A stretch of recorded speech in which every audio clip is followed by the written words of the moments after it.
morning, Credit Chick University. I'm not going to be before you long. I wanted to hop on here really quick to talk to you again. This is going to be my part two on student loans. As many of you know, first of all, let me say this. My name is Tiffany of The Credit Chick and Credit Chick University. The Credit Chick is a credit repair company that offer personalized credit repair services. Credit Chick University is an online platform that offers education and guidance in relations to credit repair and student loan forgiveness.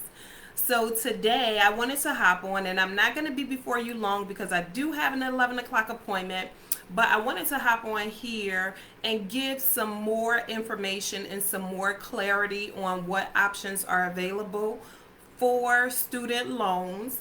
Many of us know that the Supreme Court has, I don't know, what do you want to call that? They have voided or not voided, I can't think of the name, but the student loan forgiveness that we thought that we were going to receive, many of us thought we were going to receive, the Supreme Court has made a judgment on that and said that that is unconstitutional, and President Biden does not have the right to offer student loan forgiveness. But what options are available after the Supreme Court has made their decision? That's what I want to come to you and talk to you and let you know what options are still available. So student loan cancellation is still available for anyone who attended a for-profit institution. There were predatory for-profit institutions that were making promises that they could not fulfill. And so as a result, many students went to those for-profit institutions, and either the institution shut down while they were in attendance, or the institution made false promises. So student loan cancellation is still available for the for-profit colleges that students attended with false promises. So that is still available. So student loan cancellation is still available. You have the income-based repayment plan. So when you are thinking about what options are available, you have to think about your student loans in terms of two buckets. First, you have students who attended colleges, but they took out private student loans. The options that I'm discussing, they are student loans that are backed by the Department of Education. So they are not private loans. Private loans work more so where you go to the bank and you get a loan. It's just like any other loan. So whatever options are available, those options are available based on whatever the private lender lays out there. The Department of Education loan, these are the loans that I'm talking about and that I am referring to. So the income-based repayment plan, that is still an option that is available. The income-based repayment plan, the Department of Education or your loan servicer. So your loan servicer is like Mohila, or back in the day it was Navient, or it was Nailnet. So the student loan servicer, they have these options available, and these options are available through the Department of Education. So the income-based repayment plan is a repayment plan based on your income. So if your income is small enough or low enough, your payments actually could be $0 per month.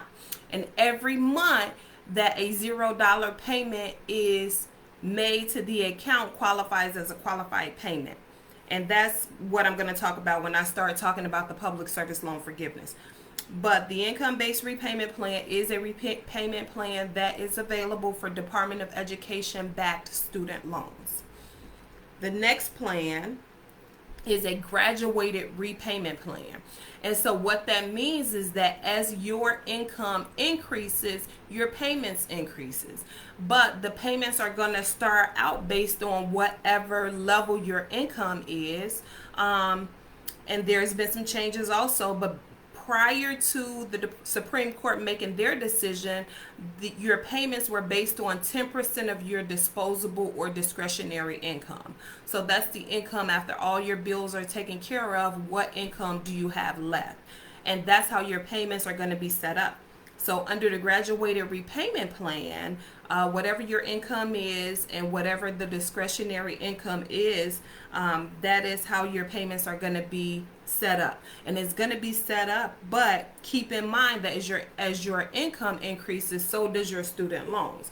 So all of these plans, the interest is still accruing on the back end. So there's really no way to get rid of the accruing interest other than making a payment more than whatever the payment amount is, whatever the amount that the Department of Education or that your loan servicer set up. The only way to get rid of the interest that is accruing is to pay more than that amount.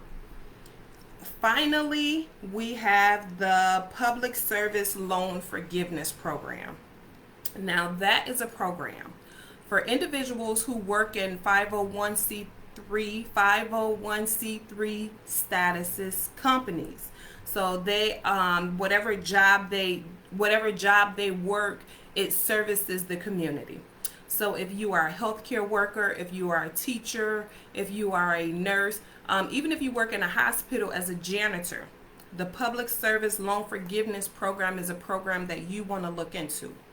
The way that the program works is as you make your payments under the income-based repayment plan or the graduated repayment plan, there are other repayment plans out there, but as you make your payments under these plans, after 120 on-time payments, whatever the balance is remaining, that amount is forgiven. So in wrapping this up, there are still options available. The student loan cancellation is for students who attended for-profit colleges and they were made false promises or their campus shut down while the student was in attendance. So that program is still available. There is still a way for you to cancel your loans. The income-based repayment plan, that plan is where your payments are set up based on your income under the Department of Education. Then we have the graduated repayment plan, and that's an income-driven repayment plan. Your payments are set up based on whatever your income is, but as your income increases, so does your monthly payments increase. And then finally, the Public Service Loan Forgiveness Program. So anyone that works in a service sector business that's 501c3 status qualifies to have your student loans forgiven after 120 on-time payments. There's options still available. I also mentioned that there's a difference when you're thinking about your student loans. You want to be thinking about, do I have public student loans or do I have private student loans? What I am talking about, I'm talking about the student loans that are public student loans under the Department of Education. And finally, if you want more information or if you want to know what options are available, I left a link in the bio of this video. Always do your research, figure out what the best option is for you, and based on your circumstances and your situation. But the resource that I am using is federalstudentaid.gov. Studentaid.gov is where you want to go to get the most recent and up-to-date changes within the student loan sector. And then I am Tiffany of The Credit Chick. And if you have any questions, leave them in the comment section. If you're listening to the replay, I will circle back and answer and respond to any questions that you may have. But the purpose of this video is to let you know that there is still options available. Go and do your research and figure out which options are the best for you. I hope you and your family enjoy this 4th of July holiday, and I will talk to you all soon.